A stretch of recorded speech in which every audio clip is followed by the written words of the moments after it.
Nova Acrópole é uma organização internacional que promove um ideal de valores permanentes para contribuir com a evolução individual e coletiva através de suas linhas de ação em filosofia, cultura e voluntariado. Nova Acrópole está presente em 60 países, nos 5 continentes, e mantém abertas mais de 400 sedes. Sua ação no mundo baseia-se em 3 ideias fundacionais. O ideal da fraternidade universal, promovendo o respeito à dignidade humana, mais além das diferenças de sexo, culturais, religiosas ou sociais. O ideal de conhecimento, fomentando o amor à sabedoria, através do estudo comparado de filosofias, religiões, ciências e artes. O ideal de desenvolvimento, começando pela realização das melhores qualidades e valores de cada ser humano, como base sólida para um mundo melhor. O presidente de Nova Acrópole, Carlos Adelantado, explica os caminhos para esses ideais comuns.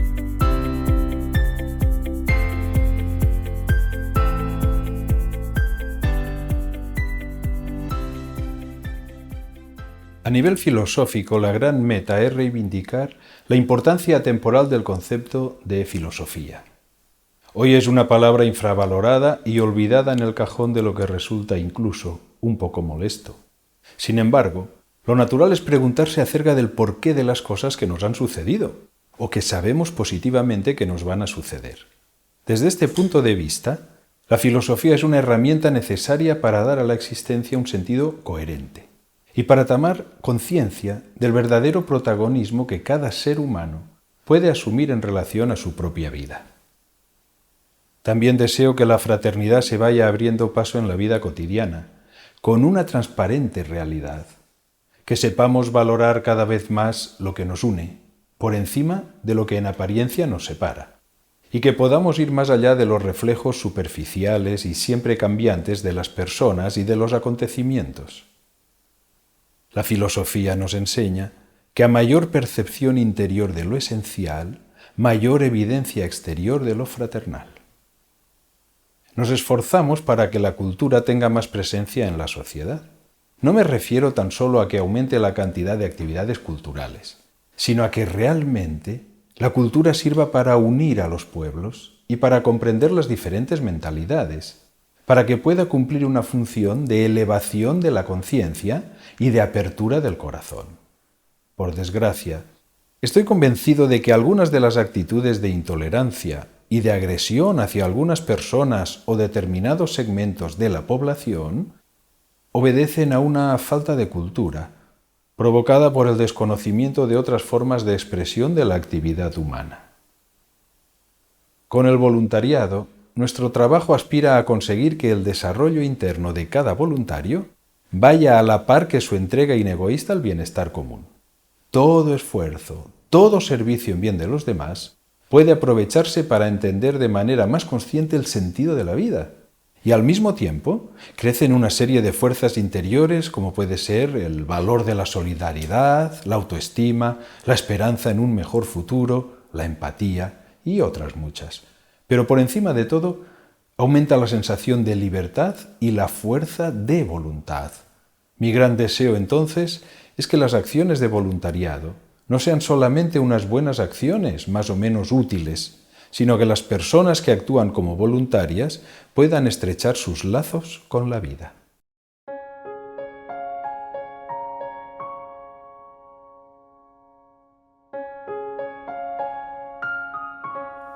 A nivel personal estoy muy satisfecho, pues ha quedado demostrado que la aplicación de la filosofía ayuda a enfrentarse con los miedos y la incertidumbre.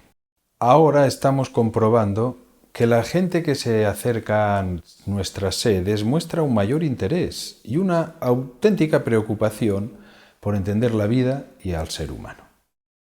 Es como si los espejos que reflejaban la realidad se hubieran roto y estallado en 1000 pedazos, y de pronto o no se ve nada o se percibe una realidad diferente. En cualquier caso, esto es un motor que impulsa a caminar hacia el conocimiento de uno mismo. hemos comprobado la utilidad de las nuevas tecnologías que nos han permitido proseguir con nuestra labor, a pesar de las dificultades. No obstante, también ha quedado claro que nada puede reemplazar la calidad del contacto personal. No en vano, la práctica de la filosofía siempre se dio en la antigüedad, en escuelas, en agrupaciones, donde el uso del diálogo como herramienta pedagógica era fundamental, y el reto de alcanzar una armónica convivencia era aceptado por todos.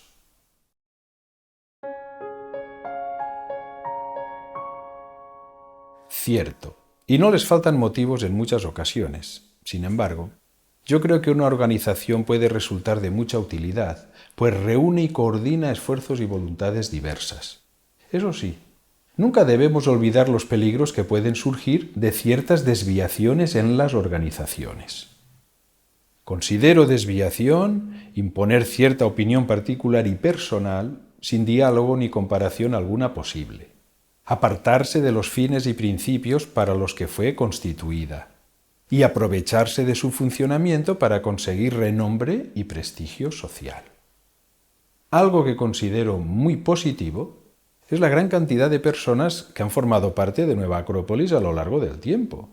Cada año se benefician de nuestros cursos de filosofía, actividades culturales o acciones de voluntariado miles de personas.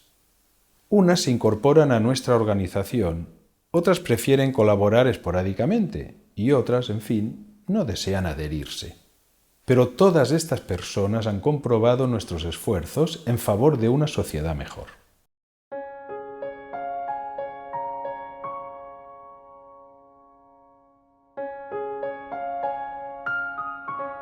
Que tienen todo el derecho de hacerlo, que están en su derecho. Dada la maravillosa diversidad y complejidad de la naturaleza humana, no se puede pretender ser querido y aceptado por todos. Está fuera de toda lógica. Yo creo, además, que la crítica puede ser muy constructiva si se consigue desligarla de la malicia y de la carga negativa que muchas veces arrastra. No hay que dramatizar con esto, porque es propio de los seres racionales el analizar, discutir, comparar razonamientos, someterlos a examen y finalmente elegir. Si se eliminara ese derecho a la crítica, estaríamos limitando la libertad humana y eliminando una parte importante de la filosofía, pues el pensamiento crítico de someter a análisis y consideración la misma vida con todos sus condicionantes es muy propio de los filósofos.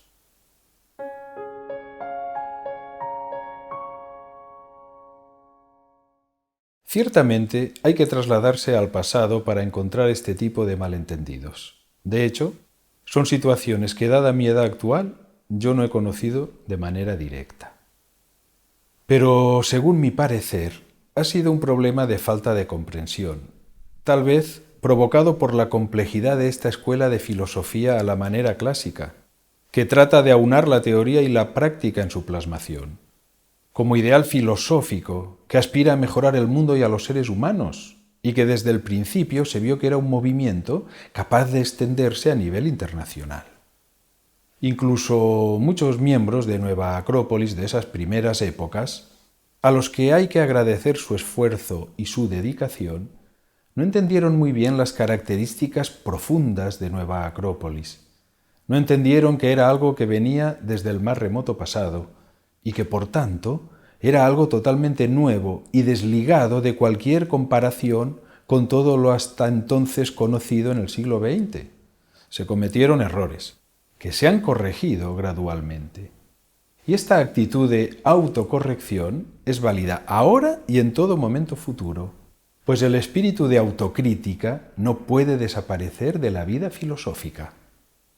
A esto debemos sumarle que todo lo nuevo, cuando aparece, necesita un tiempo de adaptación al entorno y también necesita tiempo para mostrar a través de su desarrollo el verdadero potencial y las ventajas sociales que atesora. Lamentablemente, es inevitable que siempre existan en la sociedad personas que viven de críticas, detracciones y sensacionalismo.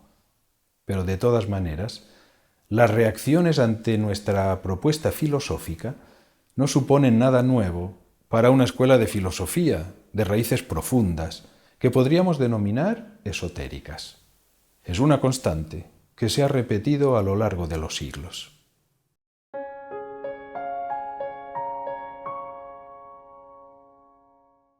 El término esotérico significa más adentro. Se entiende, por tanto, aquello que está oculto, que es interior, siendo lo exotérico lo exterior. En Nueva Acrópolis entendemos por esotérico lo interno, el ser de las cosas, lo que se esconde a nuestra mirada, pero que es esencial. Todas las cosas y los seres vivos tienen una parte exterior, visible, y una parte interior que es su fundamento. Por ejemplo, un edificio tiene paredes, puertas, ventanas que están a la vista. Esto sería lo exotérico. Pero también tiene un armazón compuesto de pilares, vigas y forjado, que es su esqueleto, lo que lo sostiene, lo esotérico. Y esto no es visible en principio. En el universo vemos planetas, estrellas, galaxias. Son cuerpos hechos de materia más o menos sutil, son lo exotérico.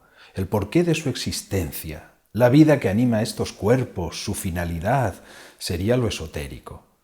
Las personas realizamos actos cotidianamente que tienen una aparente razón práctica, pero detrás de nuestras actitudes exteriores están los verdaderos motores de nuestros actos.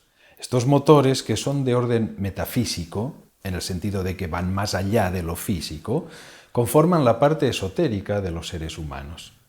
Por eso hablamos en Nueva Acrópolis de filosofía de las causas, también conocida como filosofía natural o esotérica, porque nos interesa alcanzar a entender el porqué de las cosas, sus causas ocultas, que podemos percibir mediante la razón o la intuición, si conseguimos desarrollar una mayor sensibilidad y una mayor capacidad de relacionar e integrar los elementos que nos rodean.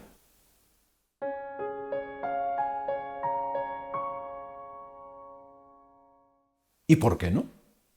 No podemos empeñarnos en negar el legado filosófico de lo que llamamos Oriente, de pueblos como el indio, el japonés, tibetano, chino y otros, sin olvidar el aporte de la filosofía de Occidente.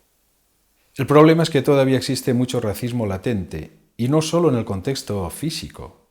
La vanidad y el racismo intelectual es mucho peor que el racismo físico, y todavía más lo es la soberbia y el racismo espiritual de creerse con la posesión exclusiva de la verdad.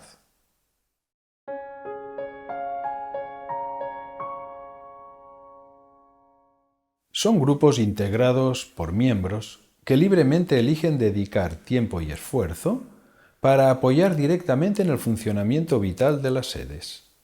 Son además niveles de vivencia, es decir, de experimentación interior y exterior con la puesta en práctica de conocimientos y ejercicios que pueden ayudar a avanzar por el camino de la filosofía como forma de vida, como nos recomiendan los clásicos de Oriente y Occidente.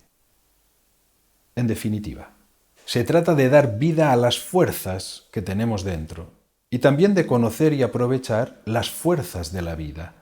Estamos hablando de algo importante, y esto supone la existencia de ciertos requisitos en los componentes de estos grupos, como puede ser la honradez y el sentido común, por citar algunos.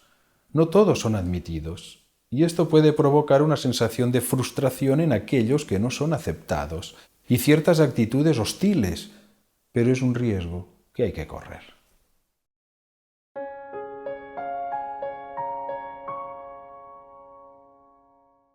Desde mi punto de vista, el mayor error sigue siendo confundir los medios con los fines. Un claro ejemplo es la economía.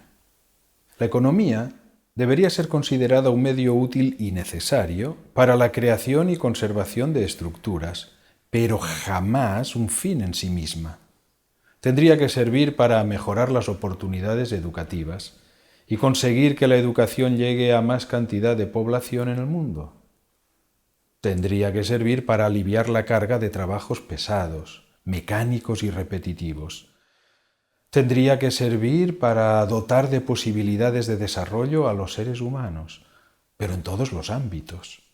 El afán de poseer, de acumular bienes, tiene como consecuencia perjudicar a otros, fomentar excesivamente la competencia y la explotación de otras personas, con el fin de obtener mayores beneficios.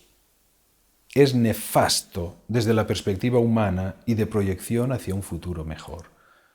En Nueva Acrópolis, por ejemplo, nos financiamos sobre todo con las cuotas mensuales que aportamos todos los socios, con la venta de nuestros libros, con pequeños talleres internos que cumplen funciones de autoabastecimiento, sobre todo. Son pequeñas cantidades que nos permiten mantener nuestros locales abiertos y acometer una serie de proyectos culturales y de voluntariado. A pesar de que la economía dirige y gobierna en este momento el rumbo de la humanidad, no pensamos que constituya la única fuerza de progreso para los pueblos y los individuos.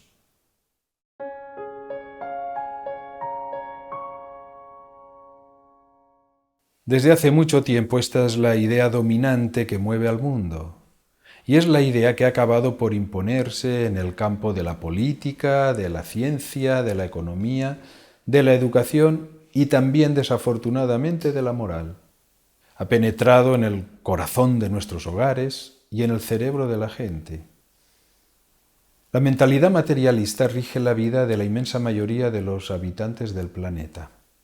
¿Es eso bueno o es malo? Seguramente es una experiencia que necesita vivir la humanidad en su conjunto. Tal vez sea necesario agotar el camino del materialismo para que cobre valor otros aspectos de la existencia humana. Ahora mismo, no es descabellado reconocer que los científicos materialistas han topado con su gran escollo, que es esclarecer cómo de la evolución aleatoria de la materia ha llegado a surgir la conciencia. Sabemos mucho acerca del comportamiento de la materia, pero no sabemos el por qué. La educación, la política y la economía, basadas en el materialismo, también han fracasado. Los pueblos, en general, no son más felices, a pesar de tener más posesiones materiales y más comodidades. En algunas zonas del planeta, muchísimo más que en otras. Hay que reconocer que no se ha podido erradicar el hambre, la pobreza y la tremenda desigualdad que reina en el planeta.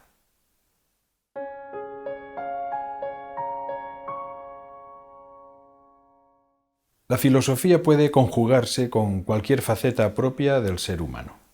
Con el arte, en la capacidad de captación de lo bello, con la ciencia, en su afán de acercarse a lo verdadero, con la religión, en su expresión de lo bueno, y con la política en la necesidad de justicia.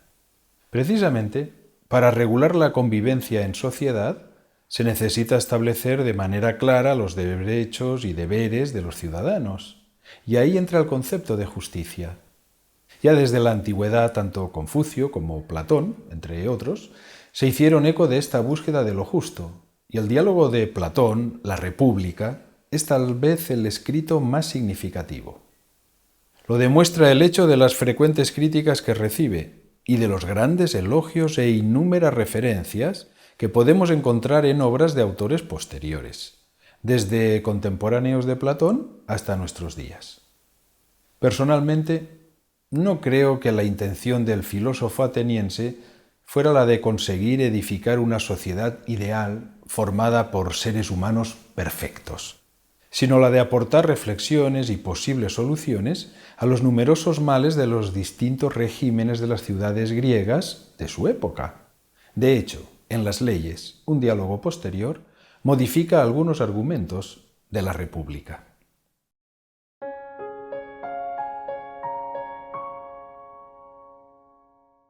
Pienso que también es justo decir que, para la gran mayoría de investigadores e intelectuales desprejuiciados, Platón adquiere la categoría de sabio. En la antigua Grecia, el concepto de sabio era muy amplio. Implicaba ser filósofo, matemático, científico, médico del alma, poeta, asesor político, un concepto de totalitas, de totalidad. Esto es contemplado por Platón, cuando propone una formación ciudadana basada en una educación integral que abarcara los variados aspectos de la naturaleza humana. Aquellos que critican a Platón se olvidan de mencionar las obligaciones que el gran filósofo estipula para la clase dirigente. Ahora mismo, los consejos de Platón siguen siendo válidos, como por ejemplo que los gobernantes deben haber demostrado su amor por el bien común, mediante servicios voluntarios e inegoístas, y su gran amor por la virtud, mediante una vida privada ejemplar. No dispondrán de bienes propios, sino de uso, es decir, no pueden enriquecerse en el desempeño de su cargo. No utilizarán la demagogia para manipular al pueblo. Antes de ser nombrados, serán puestos a prueba para verificar su suficiente capacidad moral e intelectual. El ejercicio del poder debe entenderse como un sacrificio. Y todavía hay más requisitos. ¿Qué les exigimos nosotros a nuestros políticos gobernantes? ¿Qué criterios siguen los partidos para seleccionar a sus candidatos? Es una buena pregunta.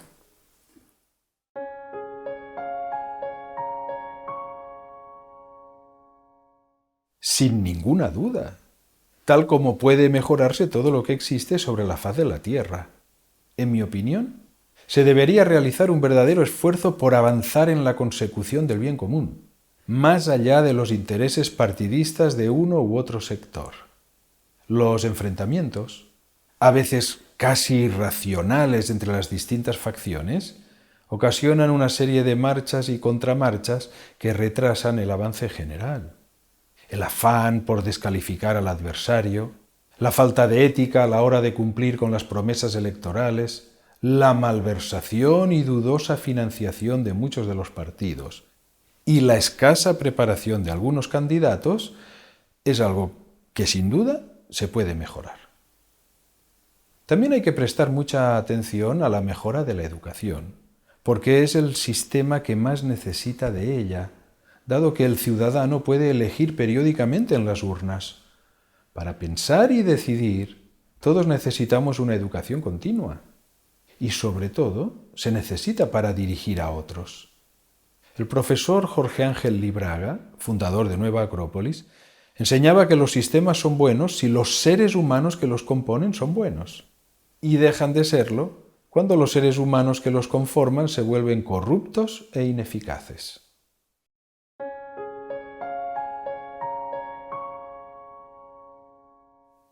Es la misma que han tenido todas las escuelas de filosofía a lo largo del tiempo, es decir, de absoluto respeto ante las diferentes formas religiosas, pero esas formas no pueden ser impuestas ni dogmáticas. Para la mayoría de las personas, la pertenencia a una religión viene dada por el lugar geográfico en el que se ha nacido y por el entorno familiar. Pero es innegable que a medida que se desenvuelve la capacidad de introspección y de reflexión, tarde o temprano, cada individuo llega a plantearse su postura ante lo que podemos llamar lo sagrado. Esa posición la considero muy íntima y muy libre, porque interviene la mente, el corazón y la conciencia. Y creo que aún los que se confiesan ateos mantienen esa relación en su interior. A unos les servirán las formas religiosas establecidas, otros adaptarán sus propias formas religiosas, para unos será una conexión basada en elementos objetivos y para otros será un encuentro altamente subjetivo. Es un buen ejercicio de tolerancia para todos. Pero la cuestión es que nadie puede ser dueño de la espiritualidad de los demás.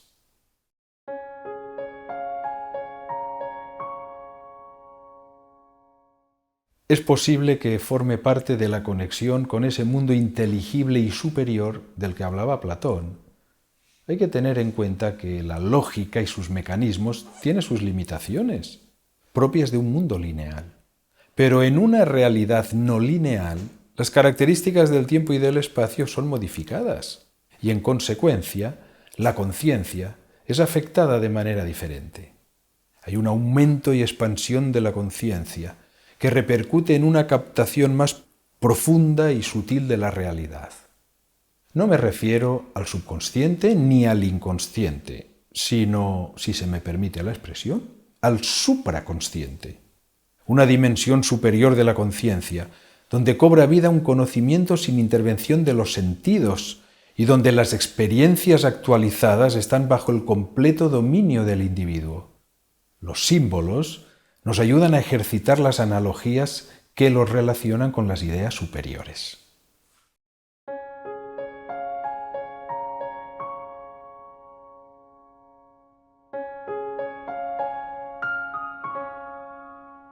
De entrada, puedo decir que parece que existe una necesidad de pertenecer a algo, y eso conlleva la utilización de anagramas, símbolos y emblemas como medio de reconocimiento. Los usan empleados de grandes y pequeños comercios, las marcas de ropa y calzado, asociaciones deportivas y culturales, las corporaciones financieras y un largo etcétera. El uso de los símbolos es algo presente en todo momento y lugar.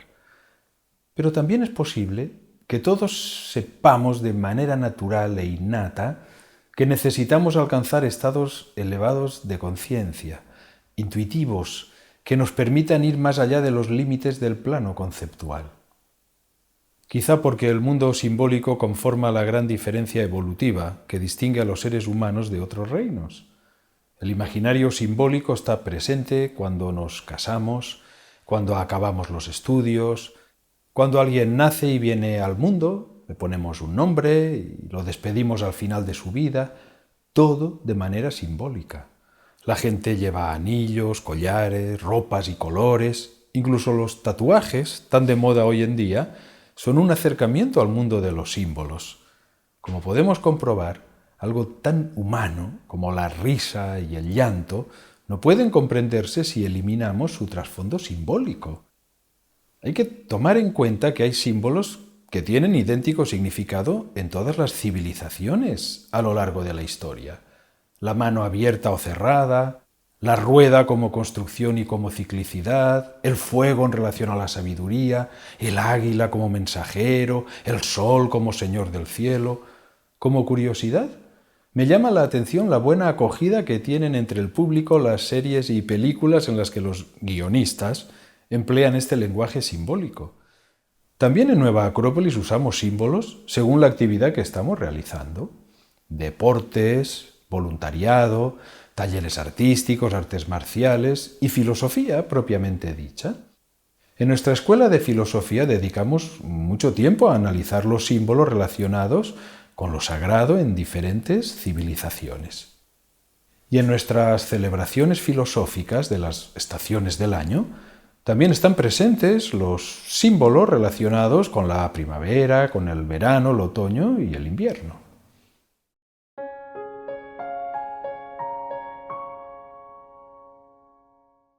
El primer consejo es que aprenda a hacerse preguntas. Si esa persona es capaz de hacerse preguntas y no encuentra la respuesta, tal vez no está buscando de manera eficaz ni en el lugar adecuado. Yo le diría que busque dentro de sí mismo y no afuera, porque hay respuestas que no pueden llegar desde el mundo externo. Que trate de percibir los valores que atesora en su interior y a medida que los vaya desarrollando encontrará, de manera natural, los puntos de conexión con la vida.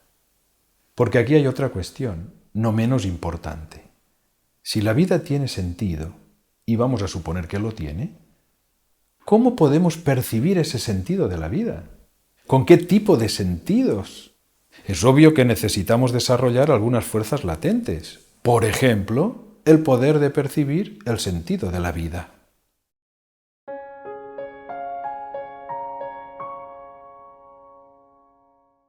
Sin duda alguna en el desarrollo de la conciencia como finalidad y en la educación como medio para alcanzarla. El profesor Jorge Ángel Libraga enseñó desde el principio que educación es la utilización de la cultura para acelerar la evolución humana, para efectuar su transmutación. Insistió en señalar que educar no es torcer o forzar naturalezas, sino liberarlas del yugo instintivo y de las estrecheces psíquicas y espirituales que las aprisionan y son causa de sufrimiento.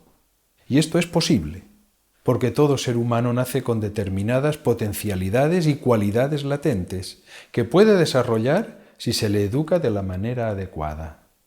Decía el profesor Libraga, que la verdadera pedagogía consiste en informar sin engañar, instruir sin politizar y educar sin deformar, con el objetivo de conseguir un ciudadano consciente, feliz y útil, que sepa manejar las manos, el corazón y la mente.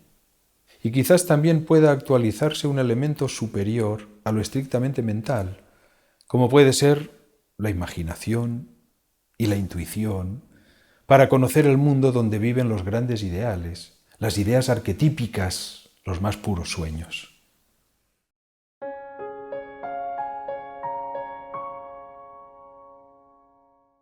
Es una cuestión de capacidades demostradas, estudios realizados y méritos alcanzados. Aquí necesito explicar brevemente que Nueva Acrópolis es una institución de carácter educativo reconocida oficialmente como una organización internacional sin fin de lucro. Al tratarse de una institución de carácter privado, puede, por estar legalmente reconocida, crear unos modelos propios de formación académica, siempre siguiendo una lógica que no es diferente a la de las instituciones oficiales. Así pues, nuestros grados académicos están inspirados en los modelos utilizados en las universidades europeas. Es lo que se conoce como el sistema de Bolonia, que se está aplicando a nivel general. En este sentido, las universidades utilizan dos tipos de grados: los llamados grados oficiales y los llamados grados de enseñanzas propias. Siguiendo el modelo de enseñanzas propias, y dado que nuestro programa de estudios es muy amplio, hemos configurado nuestros grados académicos en grado de experto, grado de especialista y 2 niveles de grado máster. Nuestros profesores pertenecen a alguno de estos grados. Y además, y no menos importante, han de ser un claro ejemplo de cumplimiento del código deontológico, al que estamos todos comprometidos. Si hay una falta demostrada al código de ética, no pueden formar parte del claustro de profesores y causan baja como tales.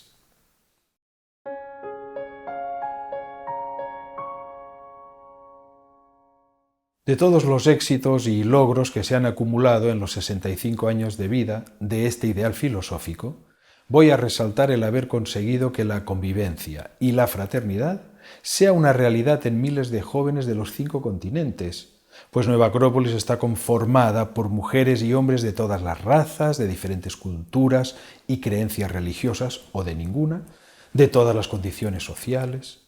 Para nosotros, la categoría de ser humano está muy por encima de cualquier otra consideración sectaria. Nuestra labor proporciona conocimiento, con un enfoque ecléctico y no dogmático, y ha sido reconocida en varios países como de interés público. ¿Qué tenemos que lograr? Tenemos que encontrar la manera adecuada de ser correctamente comprendidos. Tenemos que conseguir que nuestra voz llegue a vibrar en muchos más corazones para que puedan encontrarnos todos aquellos que nos están buscando.